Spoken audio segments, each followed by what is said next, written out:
नमस्कार दोस्तों, स्वागत है आपका हमारे चैनल पर, जहां हम आपको लेकर चलते हैं डर और खौफ की दुनिया में। आज हम सुनाने जा रहे हैं एक ट्रक ड्राइवर की डरावनी कहानी जो आपकी रूह को कंपा देगी। तो बैठ जाइए, आराम से सुनिए और कोशिश करिए कि डर आपको काबू न कर ले। तो चलिए शुरू करते हैं आज की कहानी। ट्रक ड्राइवर की डरावनी कहानी। रात का समय था, आसमान में चांदनी बिखरी हुई थी और चारों ओर सन्नाटा पसरा हुआ था। राहुल, जो पेशे से एक ट्रक ड्राइवर था, अपने ट्रक से एक लंबी यात्रा पर निकला हुआ था। वह एक छोटे से गांव से एक बड़े शहर में सामान पहुंचाने जा रहा था। यह उसका नियमित काम था, लेकिन आज की रात कुछ अलग थी। राहुल का ट्रक गांव के पास से गुजर रहा था, तभी उसे एक पुरानी और टूटी फूटी सड़क पर जाने का रास्ता दिखा। उसने सोचा यह शॉर्टकट होगा और उसने उस रास्ते पर ट्रक मोड़ लिया। सड़क सुनसान और अंधेरी थी और चारों ओर पेड़ों के साए थे। हवा में एक अजीब सी खौफनाक खामोशी। थोड़ी देर बाद राहुल ने देखा कि सड़क के किनारे एक औरत खड़ी है जिसने सफेद साड़ी पहनी हुई है। उसने ट्रक रोका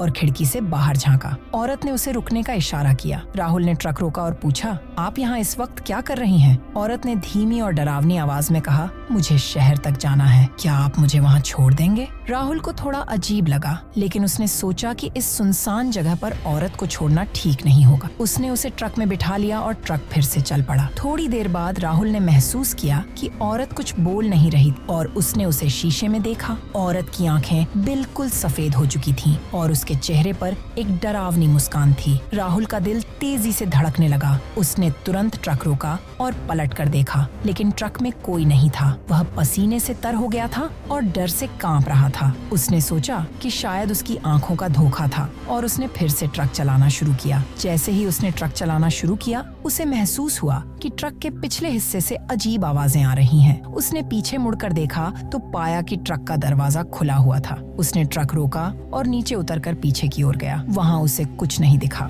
उसने दरवाजा बंद किया और वापस ट्रक में बैठ गया। जैसे ही उसने ट्रक चालू किया, उसे महसूस हुआ कि ट्रक का स्टीयरिंग व्हील अपने आप घूमने लगा है। वह डर के मारे चिल्लाने लगा और किसी तरह ट्रक को काबू में करने की कोशिश करने लगा। तभी उसे लगा कि कोई उसके कान में फुसफुसा रहा है, तुम्हें नहीं बच सकता। राहुल ने हिम्मत जुटाई और ट्रक को तेजी से चलाने लगा। उसकी सांसें तेज हो रही थी और उसका दिल तेजी से धड़क रहा था। उसे समझ नहीं आ रहा था कि वह क्या करे। तभी उसे सामने एक पुराना और सुनसान मकान दिखा। उसने सोचा कि वहां जाकर मदद मांगेगा। राहुल ने ट्रक रोका और उस मकान की ओर बढ़ा। मकान की हालत बहुत खराब थी और वह जगह भी बहुत खौफनाक लग रही थी। उसने दरवाजा खटखटाया, लेकिन कोई जवाब नहीं आया। उसने दरवाजा खोला और अंदर दाखिल हुआ। अंदर का नजारा देखकर उसके होश उड़ गए। दीवारों पर खून के निशान थे और फर्श पर बिखरे हुए कंकाल थे। तभी उसे पीछे से किसी के हंसने की आवाज आई। उसने पलटकर देखा तो वही औरत खड़ी थी, जिसकी आंखें सफेद थीं और चेहरा विकृत हो चुका था। उसने चिल्लाते हुए कहा,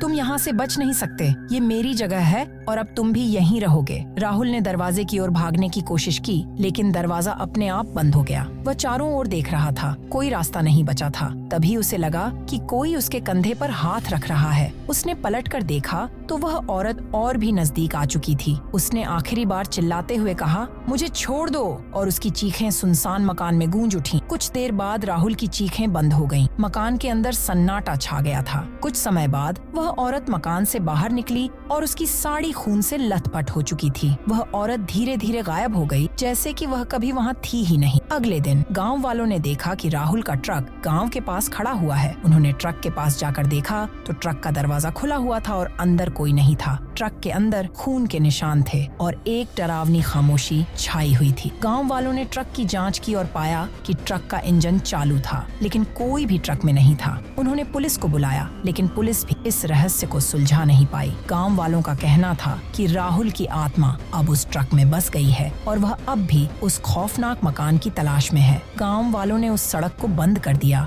और किसी को भी उस रास्ते पर जाने की इजाजत नहीं दी। लेकिन लोगों का कहना है कि अगर कोई गलती से भी उस रास्ते पर चला जाए तो उसे सफेद साड़ी पहने एक औरत दिखाई देती है जो मदद मांगती है, और जिसने भी उसे देखा वह कभी वापस नहीं लौटा। राहुल के गायब होने के बाद गांव में अजीब घटनाएं होने लगी। गांव के लोग अक्सर रात में अजीब अजीब आवाजें सुनने ढूंढने लगे। कई लोगों ने दावा किया कि उन्होंने सफेद साड़ी पहने औरत को गांव के पास देखा है। वह औरत कभी गांव के मंदिर के पास दिखाई देती तो कभी किसी के घर के पास। एक रात गांव के एक बुजुर्ग व्यक्ति रमेश, जो काफी धार्मिक थे, उन्होंने मंदिर में रात बिताने का फैसला किया। वे सोचते थे कि हो सकता है ये सब बस लोगों की अफवाहें हों। रात के समय जब वे पूजा कर रहे थे, उन्हें मंदिर के दरवाजे के पास किसी के चलने की आवाज आई। उन्होंने पीछे मुड़कर देखा तो सफेद साड़ी पहने वही औरत खड़ी। रमेश के होश उड़ गए। औरत ने उनकी तरफ देखते हुए कहा, मुझे मेरी जगह छोड़ दो। रमेश ने तुरंत पूजा का सामान उठाया और मंत्र पढ़ने लगे। तभी वह औरत जोर से चिल्लाई और गायब हो गई। अगले दिन रमेश ने गांव के लोगों को यह बात बताई और सब ने मिलकर मंदिर में एक बड़ा हवन करवाया। उस हवन के बाद गांव में थोड़ी शांति आ गई, लेकिन लोगों का डर खत्म नहीं हुआ। गांव के लोग अब भी उस रास्ते से गुजरने से डरते थे। वे मानते थे कि राहुल और उस औरत की आत्माएं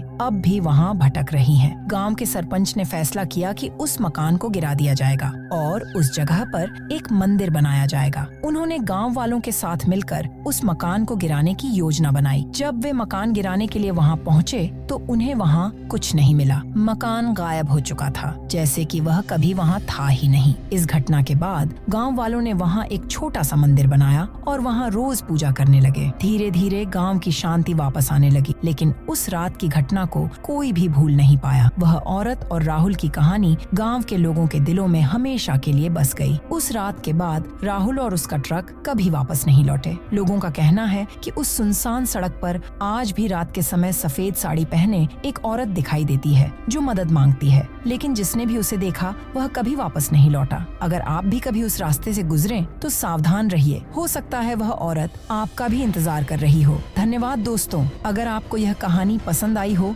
तो कृपया लाइक, शेयर और सब्सक्राइब करना न भूलें। और अगर आपके पास भी कोई ऐसी डरावनी कहानी है तो हमें कमेंट करके बताइए, हम उसे अपने चैनल पर जरूर सुनाएंगे। तब तक के लिए अलविदा और सुरक्षित रहिए।